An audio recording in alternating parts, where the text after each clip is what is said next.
সরকারের কাছে অনুরোধ জানাচ্ছি, সেটা হচ্ছে 10 লক্ষ টাকা জামানত।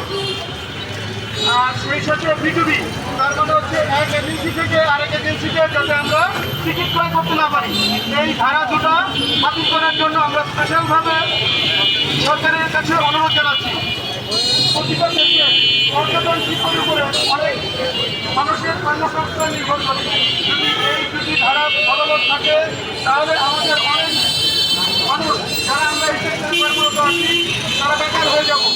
সেই জন্য আমরা আজকে এই মানববন্ধন করছি, যাতে সরকারের তরফে আমাদের এই দুটো ধারা বাতিল করতে পারে এবং পর্যটন নিয়ে যাতে সুনির্দিষ্ট কমিটি নীতি বলা হয়।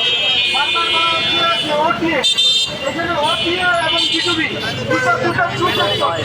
আমাদের সম্মানিত প্রতিষ্ঠা মন্ডলী তিনি এই কথা বলেছেন যে ওটিএ এবং ওটিএ দোহাই দিচ্ছেন বারবার যে ওটিএরা টাকা নিয়ে ফেলে যাচ্ছেন, কিন্তু ওটিএরা আজ পর্যন্ত নীতি বলা হয়নি। 40 দিনের মধ্যে টাকা আবার দিয়ে দিবা। বিটুবি এক জিনিস, ওটিএ আরেক জিনিস। সেজন্য আমরা বারবার বলছি যে ওটিএ নীতি বলা হয়, সেই সাথে